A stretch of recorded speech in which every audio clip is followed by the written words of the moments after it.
So, welcome everyone. My name is Lars Hyland. I'm the Chief Learning Officer here at Totra, and I'm joined by my colleague Iris Vermeeren, who will be looking after you all in the chat area and sharing any links and things that we have between us all as we go forward. So, thanks for joining us. It's good to see so many of you here.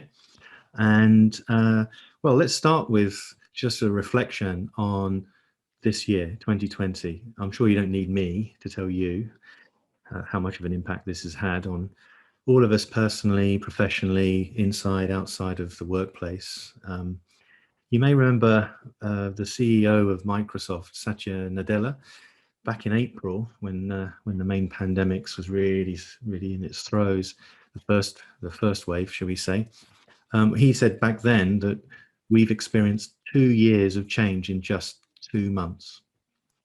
So as we move into 2021, it's really increasingly clear that we're not going back to the way it was before all of our experiences of this year. So this acceleration of change is really here to stay.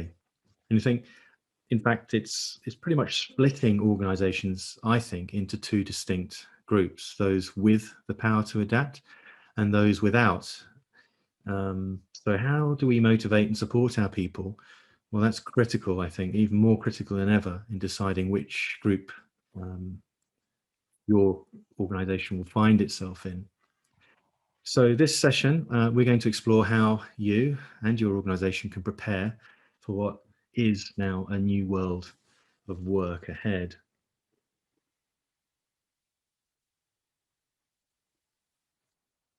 So we've spent some time and we've identified 5 disruptors that together drive, I think, a lot of deep change in the workplace.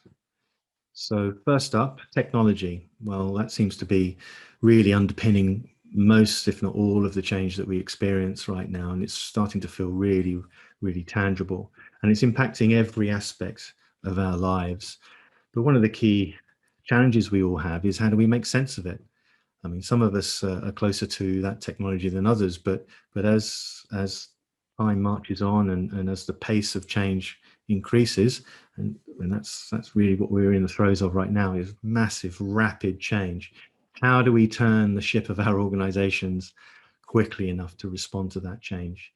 That's really quite critical. So technology, rapid change is driving lots of underpinning change across all of our sectors. Now, we've not felt this so much as we have had this year.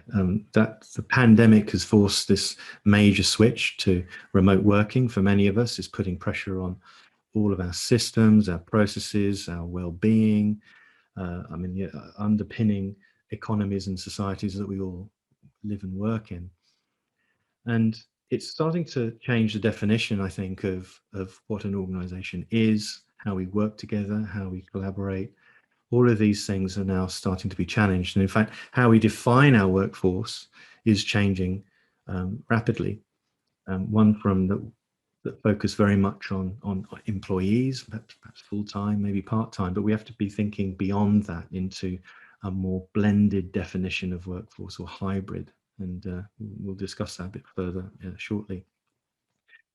Now, all of these disruptors come together to drive an urgent need to reskill and upskill our workforce in the coming years. So we're going to take a closer look at each of these, but what I'd really encourage you to do is find the chat feature if you haven't already, and introduce yourselves to each other. That would be nice to hear who's on the call, where you're dialing in from, what the weather's like. We like that here in the UK. I'll tell you now, I'm in Brighton in the UK, and it's dark, it's windy, and it's rainy, which is a perfect set of conditions, I think, for a discussion on disruption. So if you hear any windy noises, that's what it is. So also, I'd like you to reflect on the disruptions that you've personally faced in your own organizations, and how that has impacted you. They may be the same as the ones I'm discussing here now and today, but it'd be good to share what you feel is affecting your organization going forward, and how you're planning to tackle that going forward. As always, as we go through these sessions and webinars, if you have any questions, do use the Q&A feature. I'll try and answer some of those questions today later on in this session. But don't worry if we don't get to it. We're going to share those questions and answers in the TOTRA community together with a recording of this session. So I'll share a link to that later, or in fact, Iris can do that now. But I definitely encourage you to come in and join what is an active group of learning professionals and HR professionals, really trying to help each other do better with their technology. So let's get started, shall we? So first up, technology. It's everywhere. I think we feel like we're living through a screen these days. It's increasingly a virtual collaborative experience, isn't it? That said, we're experiencing more and more tools, technologies, they're all emerging all of the time, in fact, at an ever increasing rate. So how do we make sense of it, and how do we help our organizations and the people who work within our organizations make sense of this? So let's have a look at a few interesting statistics. I think that will help steer how we should be investing in technology infrastructure. So if we look ahead, there's a lot of interest and a lot of noise around artificial intelligence, impact, AI, and that's deepening across all industry sectors. I think every sector is being disrupted in quite significant ways. Maybe not immediately, but certainly down the track. And here are a few examples. GPT-3, you may have heard about this algorithm in the news. It's a smart algorithm that demonstrates, already demonstrating the ability to write creative writing.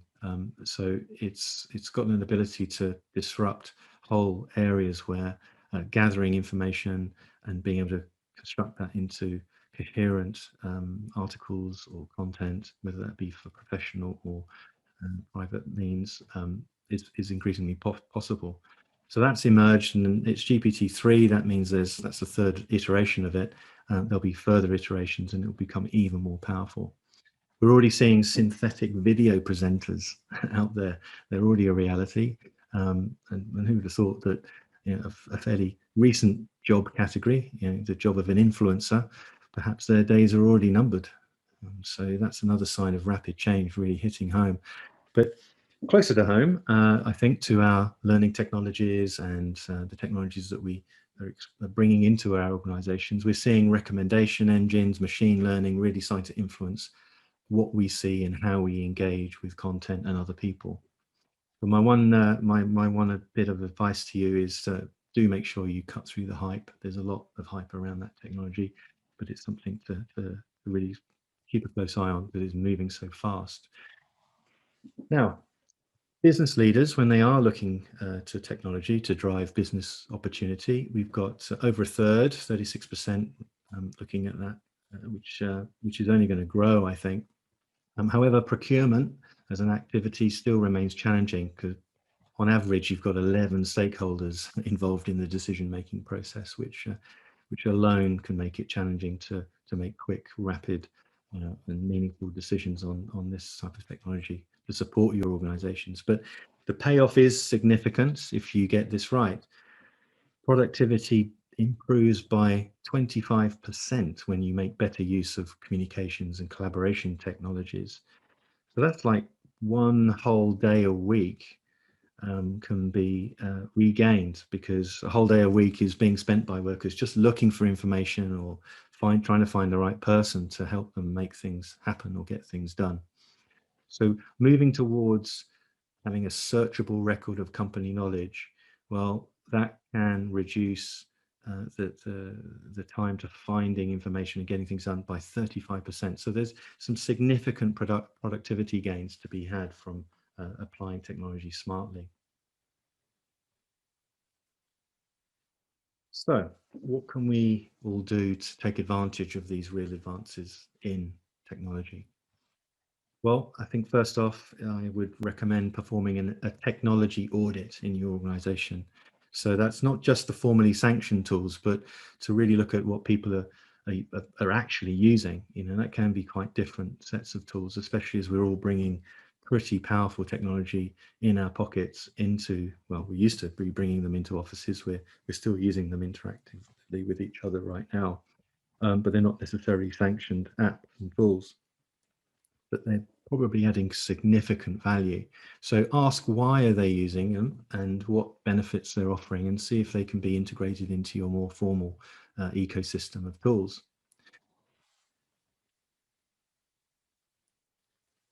One thing that is a common need, investing in technology training, that's really critical. And I'd suggest you need to go further.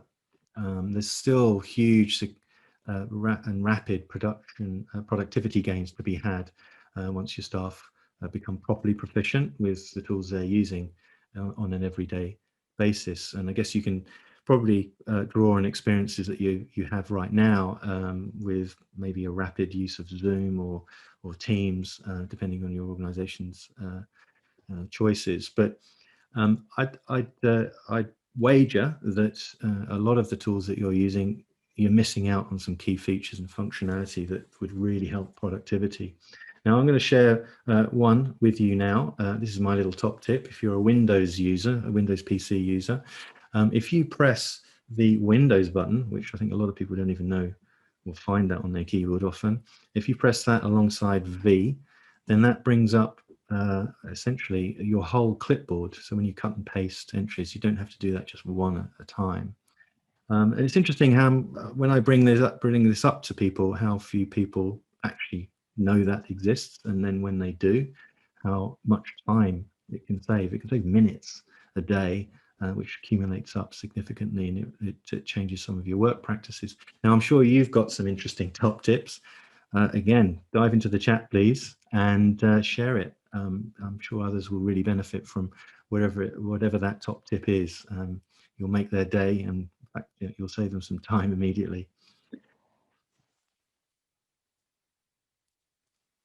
Now, my final tip here is to really look carefully at the technology you are using and the ecosystem of tools and systems. Now, I've already said do an audit. Once you have done an audit, I think carefully about how they all fit together.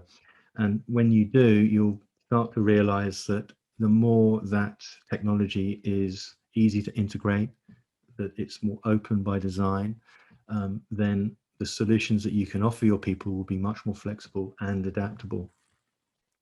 It will really contribute significantly to driving the agility of your organization going forward. And it's quite distinct when you compare that to more closed proprietary technologies, which can be useful now for you, but give it 3 months, 6 months, it can really become a constraint. So I encourage you to look carefully at the ease at which your technology can integrate inside a wider ecosystem, and the open nature of its design. So that's technology, and as I think we all agree, that's the key underpinning driver of rapid change. Now, when we're in a larger organization, or even a medium-sized organization, it can be very difficult to harness that change or cope with that change, and to reflect that in working practices quickly enough for it to not damage our prospects or competitiveness out in the wider world. So this is a huge issue. It's changing so fast that your planning cycles will have changed and shrunk, no doubt, to quite small levels. It wasn't that long ago that we were thinking in terms of years, 5, 4, maybe it's shrunk to 3, 2 year cycles. It feels like it's gone quarterly in terms of formal planning cycles. You could argue this year it shrank to a week. And I remember one day this year when, certainly here in the UK, when we were trying to understand governmental advice, that one thing was said in the morning and it changed in the afternoon, and it's the sort of thing that's critical enough to the survival or otherwise of some sectors here. So how do you cope with that type of change? it's a huge pressure at board level to think about how you design or redesign your organizational structure and architecture to operate so that you can operate effectively in that type of condition, and be fit for the future. So being responsive and agile, that's just critical now to us all. So how we cope with that will define whether your business survives or thrives going forward. Now, having said all that, I think we're in the throes of understanding, or very visibly and viscerally feeling that change. But half of the C-suite, 45%, don't really know where to start with such a fundamental transformation strategy. Now, that said, it's good that nearly all, 98% of organizations recognize the need to prepare for digital transformation, because it is, at many levels, it is a digital transformation. It doesn't matter which sector you're in. That's what's driving significant radical change. But when those initiatives are established, 82% of business leaders don't seem to set the priorities properly. That increases the risk of project failure. But I think everybody is recognizing that culture is equally critical to that success, if not more. How people can work together and collaborate effectively and utilize technology smartly is really critical to future success. So people matter. Their ability to respond to change is critical and essential to the future that we are moving into. So what can we do? Well, we can be better placed to respond to uncertainty and change. So I suggest planning little and often, using agile processes, living documents. This thinking will impact how you design your learning. So avoid large, rigid programs, perhaps, and instead focus on blending a range of smaller learning activities that can be easily mixed and matched as needs change. Cut red tape and unhelpful bureaucracy. We all want to do that. It's often very difficult and challenging, but listen to your people, uncover what gets in the way of doing their jobs. You'll readily find situations where people are feeling like they're locked into patterns of behavior and using tools that frankly create friction rather than remove it. So try and uncover those obstacles and reduce that friction. So when you do, it has a big impact on motivation levels and productivity levels. They can be improved dramatically if you do that. So you may have a couple of examples that you've already found in your own organization. So if you have some helpful tips, do share them here as to what types of red tape you can cut and what your strategy was or approach was to get it removed.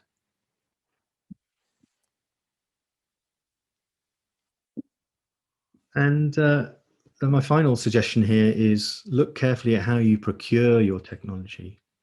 That audit that you do, you should also include a review of your procurement practices alongside that. So this is an opportunity to simplify and put flexibility first in your buying decisions. Flexible features, open architecture, easy integration, and also flexible commercial terms. Because if you don't have those in place, then if you're facing an environment that's changing so rapidly with so many significant levels of uncertainty attached to it, then you're just going to be stuck with albatross technology that is expensive, not delivering what you need, and frankly, it becomes a real weight on your organization. So try and respond positively to that, to changing business needs, so that it's on your terms, not the vendors, perhaps.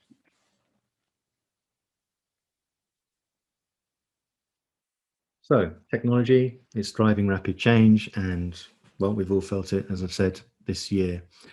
Well, yeah, remote working, it used to feel like a perk. It no longer feels like that. It feels hopefully pretty normal for many, but it will also be quite challenging for many too. The environments that we're trying to work from and in are not ideal often. So I'm sure you've got firsthand experience of this. Yeah, if you've got any thoughts as to how you managed to cope and work better in a remote environment very quickly, well, that's a great example, or it's one of the first examples I think that we've all experienced of a rapid, significant change that's been imposed on us, and we've had to respond quickly. And I think it may well have exposed um, cracks, or may have exposed the flexibility in your organization to respond to that, which is a sign for the future, because that type of change is only going to become more frequent, less. So, given that remote working is here to stay, it has been a long-standing trend, really, I think, towards more flexible and remote working. The technology has come along. We've adopted it wholesale this year in many significant ways, and it's become much more cost-effective for people to be able to work from all sorts of places. And it would never have been possible before, or it would have been cost prohibitive before. So there's generally been a 173% increase in home working over the past decade before the pandemic. Obviously, that switched significantly faster this year. And interestingly, 92% of professional workers believe that they're well equipped to work from home. So it's attractive to work from home. And indeed, we're seeing reports of people feeling that they're much more productive as well. It's certainly regarded as increasingly desirable to do so, as more and more of us have experienced it. And tellingly, 60 to 80% of those who do work remotely are likely to be the most engaged at work. So that's interesting once the environment is set up correctly. So how can we prepare our organizations for a remote first workforce? Well, do look at your learning and development provision and see how you can fundamentally redesign it to take advantage of online tools. That doesn't mean replicating what you've done face to face in Zoom, but a deeper look at what the blend of learning activities are that you're using work best for your audience, and recognize that it's not just about sitting together in in in virtual training rooms or even physical training rooms going forward, as and when we're allowed back into or have that greater freedom available to us.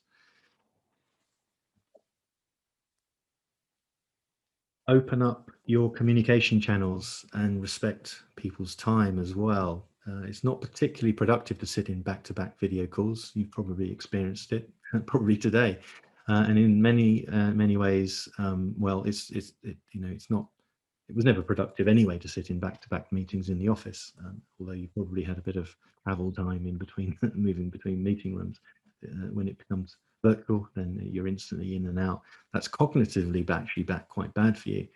So my suggestion is, yeah, offer up some time in between meetings. So design them to be shorter. In fact, what Microsoft have found in their own research, as millions of people have switched to using Teams, they've looked at the statistics or the analytics, and they've seen a 22% increase in 30-minute meetings, half-hour meetings, and an 11% reduction in hour-long meetings. And I think that was done several months back, and so I imagine that has actually skewed even further. So shorter, spaced-out meetings is likely to be more productive than really backing them all up together. It's not helpful. In fact, one of the key benefits of remote working is that space and time to reflect, and it can actually change the dynamics of how people work together as well, hopefully for the positive. But that said, it can be for the negative if it's not considered well. So it does come with added pressures, remote working. The separation between our personal and work time can become really blurred, and for some, that can lead to mental health issues and lower productivity, not higher. So it's important to build in time for managers and team members to check in with each other, and also respect that personal pressures, can come to the fore, and we need to be flexible with how we all manage our time going forward.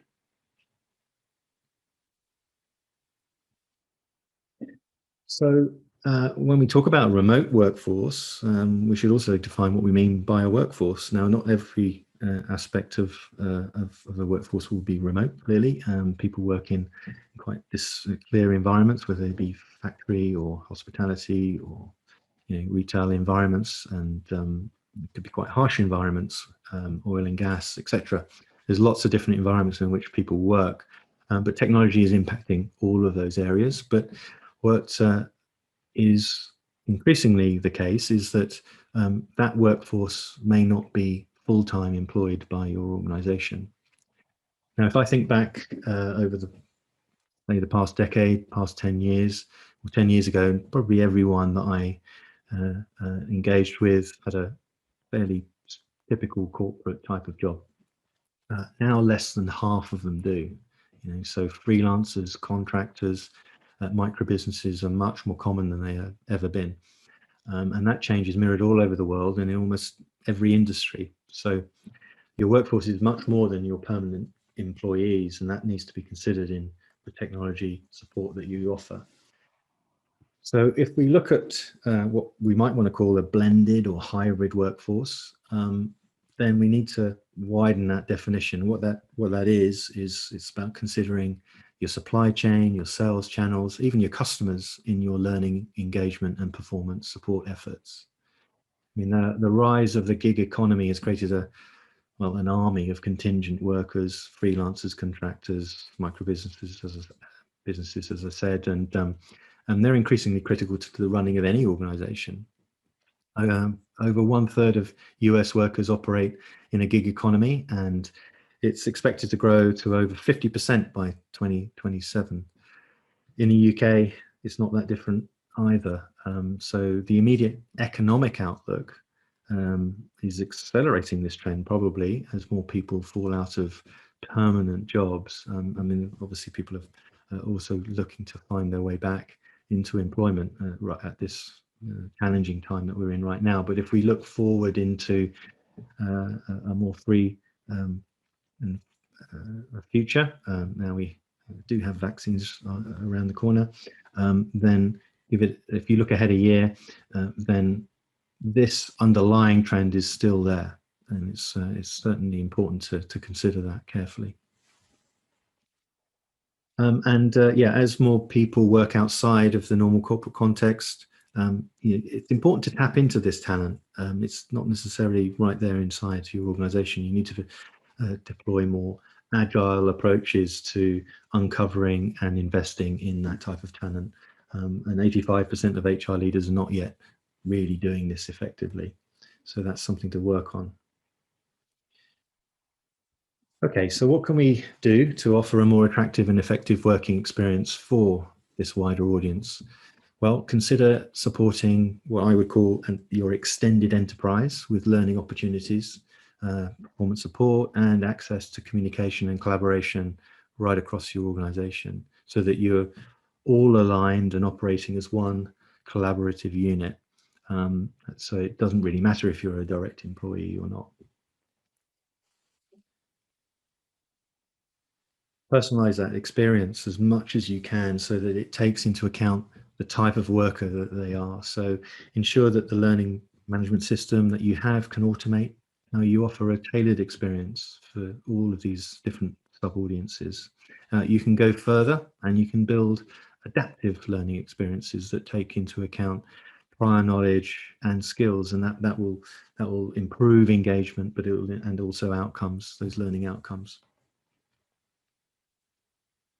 And try to be inclusive and mindful of the diversity of working practices that are there. So for instance, watch out for the in-house team inadvertently excluding the part-time workers and freelancers from key meetings and conversations.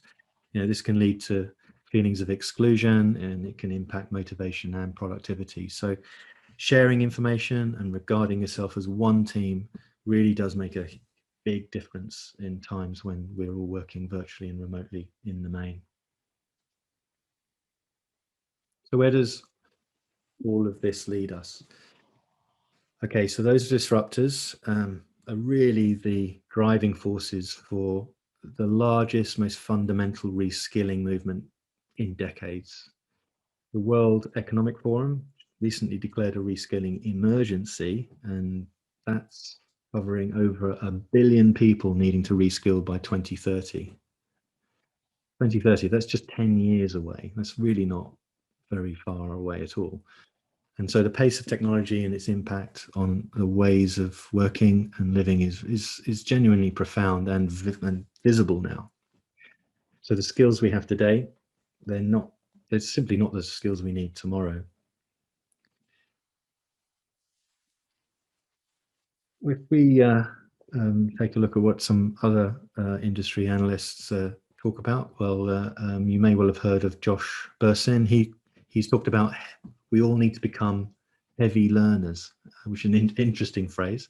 But what that really means is it's about building learning into the everyday work that we do. It's incumbent and part of everything that we do, and it always has been. It's just that in many respects we put it to one side and actually ignore it.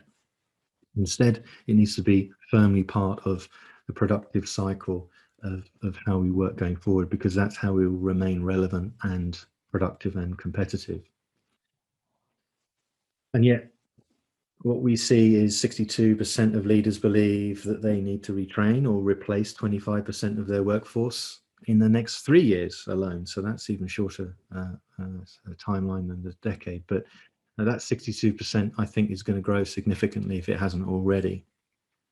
And 77% of CEOs, they see talent gaps as a significant impediment to company growth. So that's going to drive organizational redesign and transformation projects going forward. Ready-made talent with in-demand skills, they're becoming increasingly rare. So reskilling your existing workforce is essential for most organizations to stay competitive. I mean, let's face it, pretty much all of our jobs are up for redesign. I don't think anyone escapes this. So we're all learners now if we weren't before. So what can we do to rise to this reskilling challenge? Well, I think it's important to implement a continuous performance management process. So in many organizations, the traditional approach is that one-time annual event of a performance review and appraisal. Well, we need to be much more continuous in the way in which we engage, check in, and feedback with our teams and people. That real-time feedback is what skills gaps are emerging, so they can be addressed quickly enough. So if you don't have that feedback in place, you won't know what those skills are, and you won't be able to address them fast enough to meet the business needs at hand. You need to create an intentional learning culture. And by that, I mean a culture that rewards curiosity, openness, and the desire to self-improve. McKinsey, they define 5 core skills that make up an intentional learner. So that's setting small, clear goals, removing distractions, actively seeking feedback, deliberately practicing new skills, and having the time and space to reflect regularly and then really perform that loop again.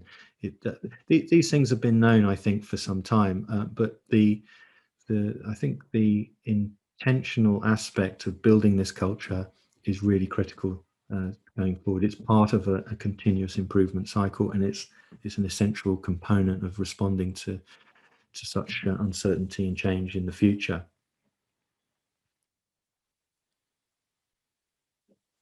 And finally, it's important to be pragmatic too. So when things move so quickly, it's important to drop any sort of sense of perfectionism, and there simply isn't time to handle it in that way. So when you're designing learning solutions, try and find and decide when something reaches a good enough state to add value to your audience. Get it out there, then iterate to improve it where you have more time to do so. That's the agile approach. That's very common when it comes to software design, for example. It iterates rapidly, and you can also apply those principles to other aspects of your business.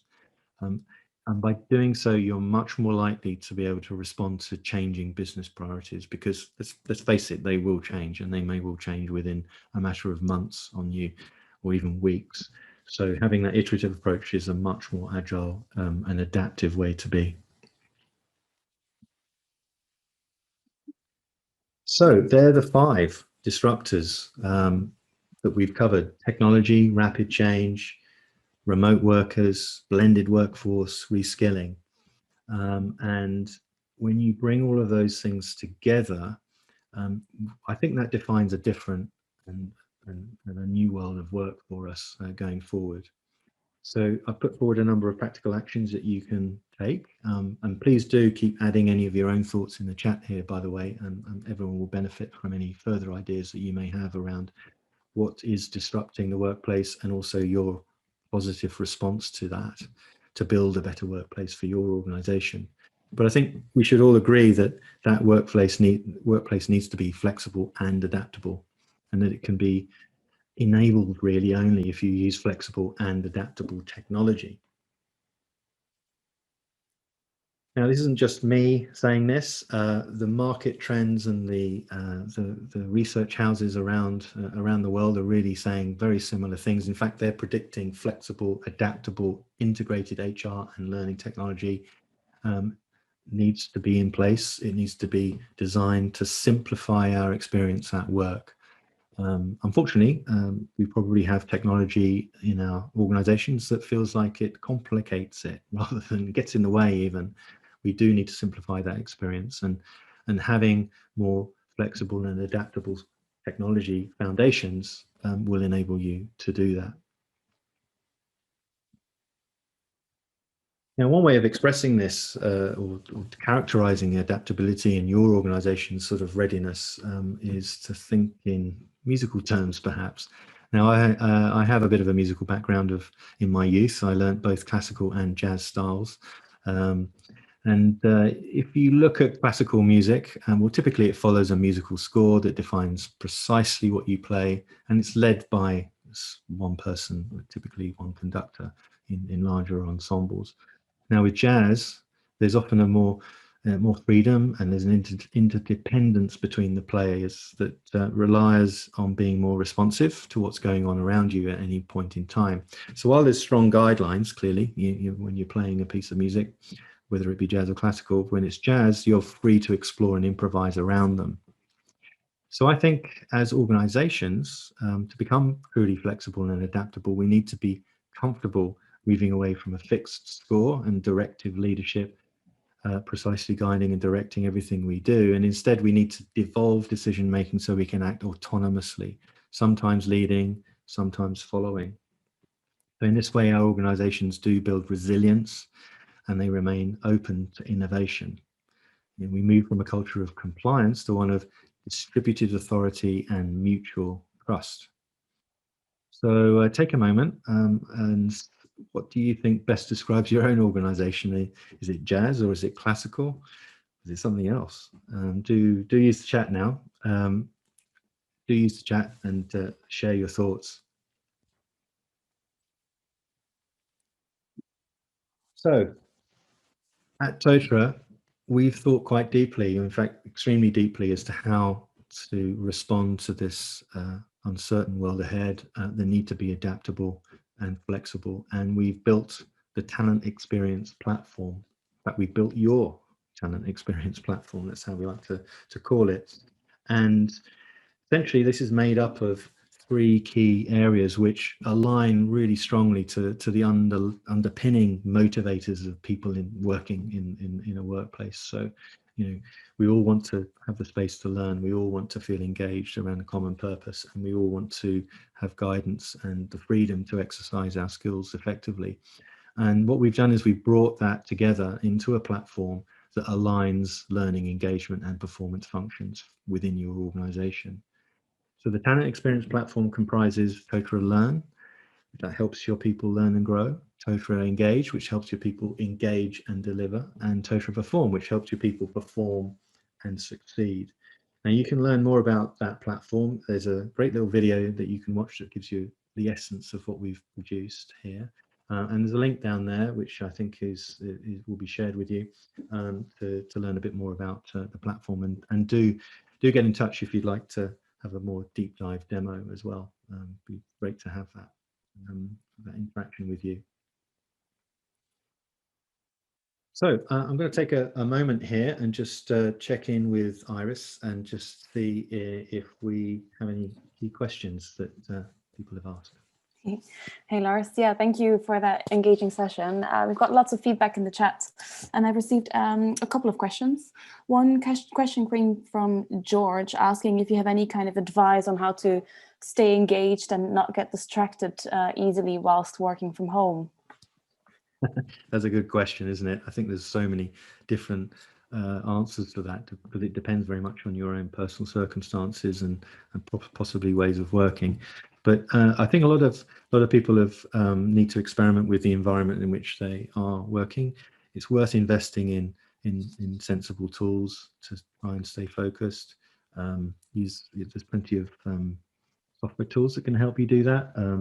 I mean, one extreme example is your phone, is that you can put an app on it that prevents you using your phone. That's fairly extreme, but it is a challenge, and it is one that I don't think there's any one easy answer, I'm afraid.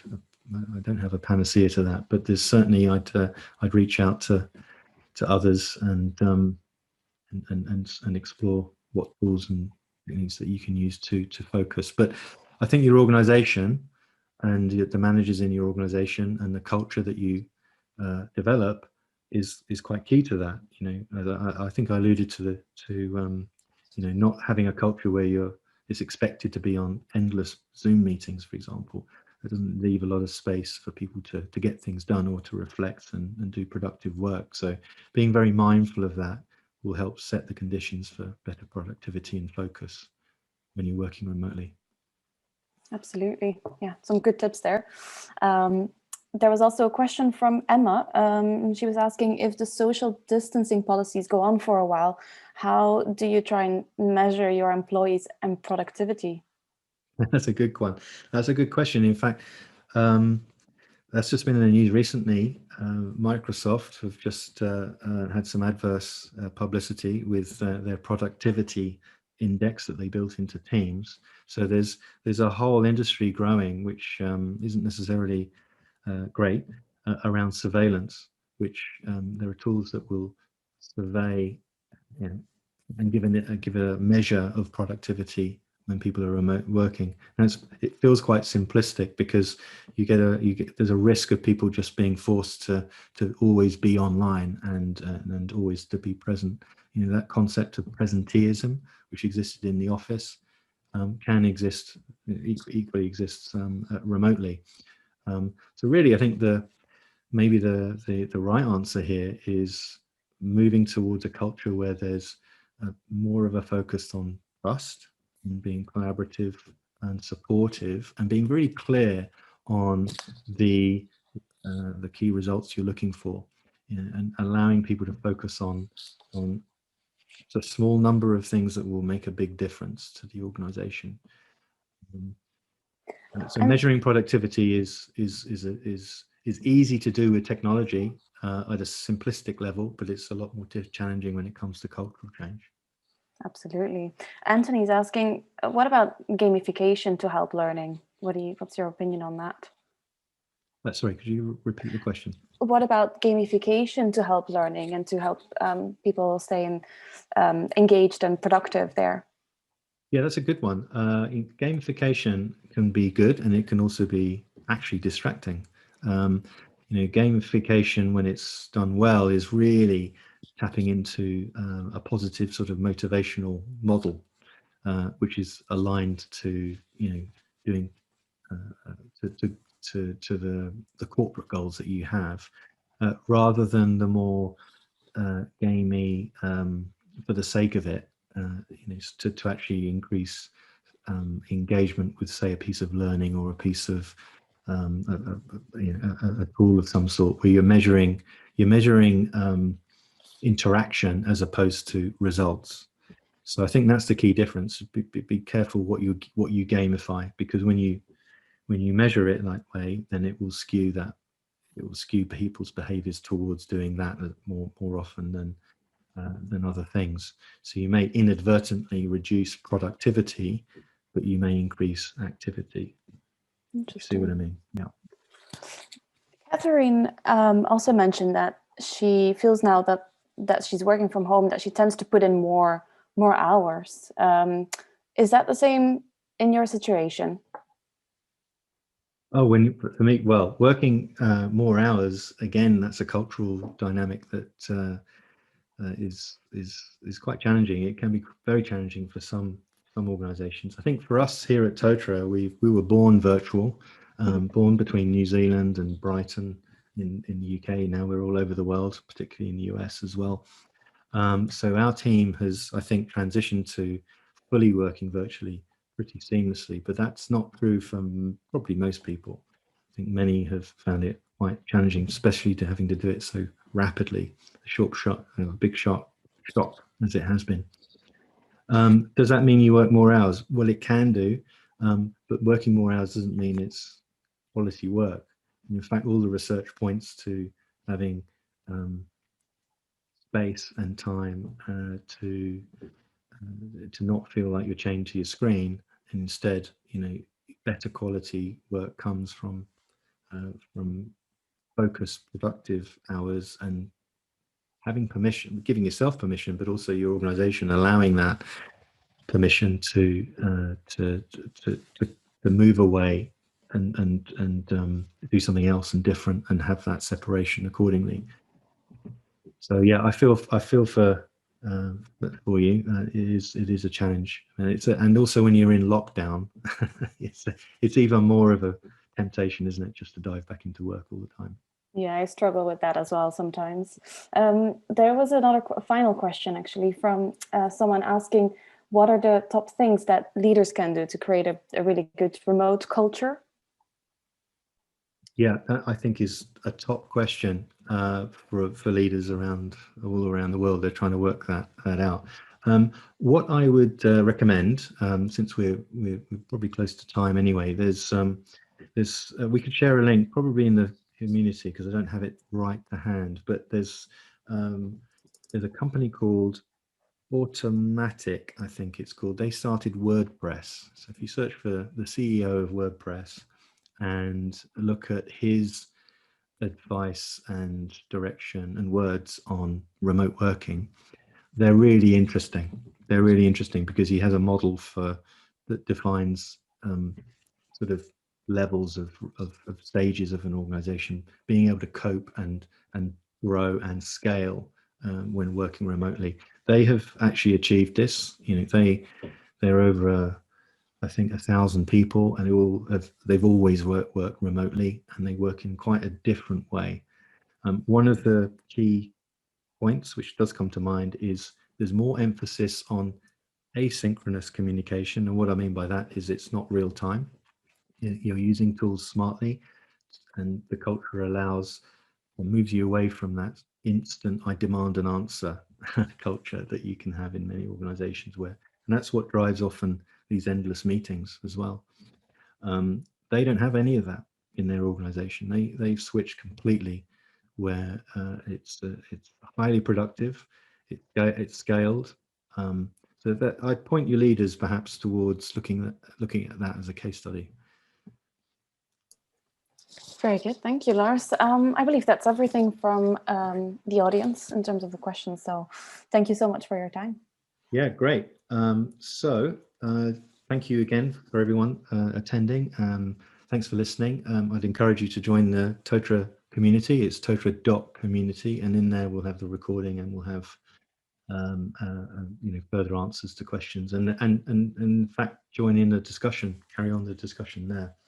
And also, please do download the ebook. The ebook itself is more in it than we've covered today.